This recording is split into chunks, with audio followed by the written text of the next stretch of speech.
Assalamualaikum warahmatullahi wabarakatuh.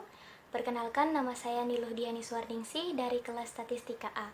Pada kesempatan kali ini, saya akan menjelaskan materi mengenai elips dan hiperbola. Terdapat beberapa macam perpotongan yang dihasilkan dari irisan kerucut.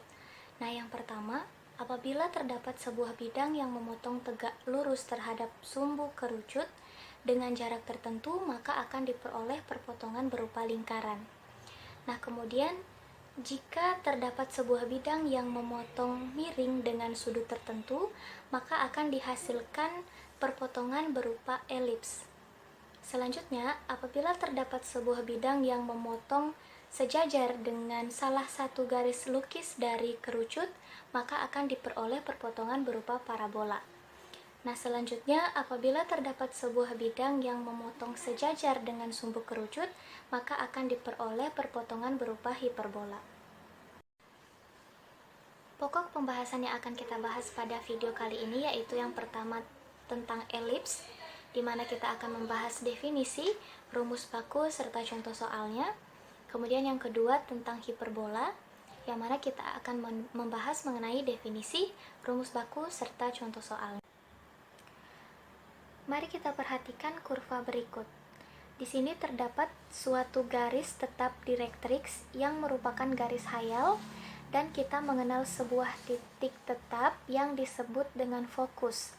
Apabila kita menghubungkan sebuah titik dengan sembarang titik pada kurva tersebut yang kita beri nama P, maka kita akan memperoleh sebuah titik L pada direktrix, di mana jarak antara PF sama dengan sebuah konstanta eksentrisitas dikali dengan jarak PL.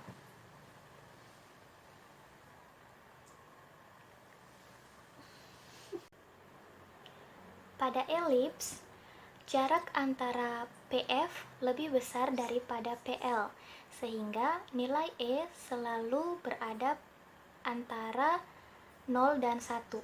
E lebih besar dari 0 dan kurang dari 1. Sedangkan pada hiperbola, jarak PF lebih besar dari PL, sehingga nilai E selalu lebih dari 1. Baik, kita masuk pada pokok pembahasan yang pertama, yaitu elips. Definisinya yaitu elips adalah sekumpulan titik pada bidang yang jumlah jaraknya terhadap dua titik tertentu selalu sama. Nah, pada elips kita mengenal adanya titik fokus, titik center, kemudian vertex atau titik puncak. Kemudian kita juga mengenal adanya garis mayor dan juga garis minor.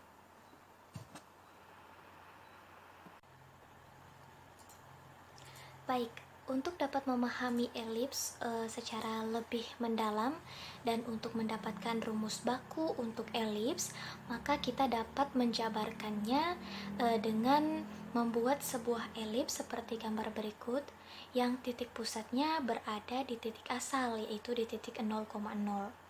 Nah, pada gambar ini kita memiliki dua titik fokus, yaitu di F C,0 dan F aksen min C,0.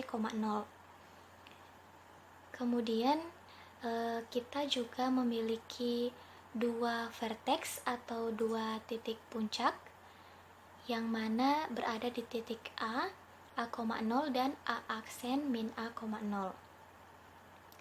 Nah, selanjutnya kita anggap bahwa ada sebuah titik P yang kita letakkan di salah satu vertexnya. Nah, ini adalah titik P. Maka berdasarkan rumus irisan kerucut, di mana PF itu merupakan panjang atau jarak PF sama dengan eksentrisitas dikali dengan panjang PL. Nah, seperti pada gambar sebelumnya, L itu merupakan garis direktris ya. Maka di sini kita peroleh titik L-nya. Baik, untuk memahami elips lebih dalam dan untuk mendapatkan rumus baku dari elips, maka kita membuat sebuah elips seperti gambar berikut, dan kita akan menurunkan rumusnya untuk memperoleh rumus baku. Nah, kita perhatikan gambar elips berikut. Di sini kita memiliki dua titik fokus, yaitu titik fokus pertama berada di titik F, C,0, dan fokus yang kedua berada di F aksen, yaitu min C,0. Kita juga memiliki dua titik puncak atau vertex, yaitu berada di titik A,0 dan A aksen min A,0. Nah, di sini juga kita memiliki dua garis direktrix, yaitu L dan L aksen. Kemudian di sini untuk mengetahui jarak PF sama dengan eksentrisitas kali jarak PL, maka pada fokus yang pertama ini dapat kita ketahui bahwa A kurang C sama dengan E kali K kurang A untuk persamaan 1 untuk fokus yang pertama. Kemudian untuk fokus yang kedua kita peroleh A tambah C sama dengan E kali K plus A untuk persamaan yang kedua. Nah, pada persamaan pertama dan kedua ini dapat kita kalikan ke dalam, kemudian kedua persamaannya kita kurangkan, sehingga kita peroleh A kurang C sama dengan EK kurang EA, A plus C sama dengan EK plus EA. Kemudian kita kurangkan sehingga diperoleh hasil min 2C sama dengan min 2EA. Kemudian C sama dengan EA. Nah, selanjutnya kedua persamaan tadi kita jumlahkan. A kurang C sama dengan EK kurang EA. A plus C sama dengan EK plus EA kita jumlahkan sehingga diperoleh hasilnya 2A sama dengan 2EK, A sama dengan EK, atau K sama dengan A per E. Nah, dari slide sebelumnya kita peroleh bahwa K itu merupakan A per Y dan juga C merupakan AE. Nah, jadi pada slide ini kita mengambil sebuah titik, sembarang titik, yaitu titik P, X, Y. Kemudian akan kita jabarkan menjadi X kurang AE dipangkatkan 2 plus X kurang 0 yaitu Y dipangkatkan 2 sama dengan eksentrisitas akar X kurang A per E dipangkatkan 2 tambah Y kurang Y sama dengan 0, jadi tidak ditulis, hanya menjadi X kurang A per E dipangkatkan 2. Nah, jika persamaan ini kita jabarkan, maka kita akan memperoleh rumus seperti di bawah ini, yaitu X pangkat 2 kurang A pangkat 2 tambah Y pangkat 2 per A pangkat 2 kali 1 kurang E pangkat 2 sama dengan 1. Nah, jika kita uraikan lagi, maka kita akan memperoleh B sama dengan A akar 1 kurang E pangkat 2. Nah, kemudian nantinya kita akan memperoleh rumus baku dari elips, yaitu X pangkat 2 per A pangkat 2 tambah Y pangkat 2 per B pangkat 2 sama dengan 1. Selanjutnya, mari kita bahas persamaan bentuk standar untuk elips yang berpusat di titik asal. Nah, elips itu sendiri memiliki dua bentuk, yaitu ada yang bentuknya horizontal dan juga bentuk vertikal. Nah, untuk bentuk horizontal atau berada di sumbu X, maka rumusnya yaitu X pangkat 2 per A pangkat 2 plus Y pangkat 2 per B pangkat 2 sama dengan 1 untuk A lebih besar dari B. Nah, jarak pusat ke fokus yaitu C sama dengan akar A pangkat 2 kurang B pangkat 2, fokusnya plus minus C,0, titik puncak yaitu plus minus A,0. Nah, dalam setiap kasus A adalah sumbu semi mayor dan B adalah sumbu semi minor, sehingga akan membentuk elips seperti berikut. Nah, selanjutnya untuk sumbu vertikal yaitu sumbu Y, kita menggunakan rumus X pangkat 2 per B pangkat 2 tambah Y pangkat 2 per A pangkat 2 sama dengan 1 untuk A lebih besar dari B. Kemudian jarak pusat ke fokusnya C sama dengan akar A pangkat 2 kurang B pangkat 2. Fokusnya 0, plus minus C. Kemudian titik puncaknya 0, plus minus A. Nah, dalam setiap kasus A adalah sumbu semi mayor dan B adalah sumbu semi minor, sehingga diperoleh elips seperti berikut ini. Nah, selanjutnya untuk bentuk standar persamaan elips dengan pusatnya tidak berada di titik 0,0, yaitu berada di titik yang berbeda, H, K, dan sumbu mayor serta minor dengan panjang 2A dan 2B, di mana A lebih besar dari B, maka diperoleh rumus X kurang H dipangkatkan 2 per A pangkat 2 tambah Y kurang K dipangkatkan 2 per B pangkat 2 sama dengan 1 untuk garis mayornya berada di garis horizontal, dan rumus X kurang H dipangkatkan 2 per B pangkat 2 tambah X tambah Y kurang K dipangkatkan 2 per A pangkat 2 sama dengan 1 untuk garis mayornya berada pada garis vertikal. Baik, selanjutnya kita masuk pada contoh soal elips. Di sini contohnya, carilah titik pusat, fokus, dan titik puncak dari elips 4x pangkat 2 plus y pangkat 2 kurang 8x tambah 4x kurang 8 sama dengan 0. Penyelesaiannya, 4x pangkat 2 kurang 8x tambah y pangkat 2 tambah 4x sama dengan 8. Kemudian dengan sifat pemfaktoran maka kita peroleh 4x pangkat 2 kurang 2x tambah y pangkat 2 tambah 4y sama dengan 8. Kemudian dengan sifat pemfaktoran juga maka kita peroleh 4 kali x kurang 1 dipangkatkan 2 kurang 1 tambah y tambah 2 dipangkatkan 2 kurang 4 sama dengan 8. Kemudian 4 kita kalikan ke dalam sehingga diperoleh 4x kurang 1 dipangkatkan 2 kurang 4 tambah y tambah 2 dipangkatkan 2 kurang 4 sama dengan 8. Kemudian 4 kali x kurang 1 dipangkatkan 2 tambah y tambah 2 dipangkatkan 2 sama dengan 16.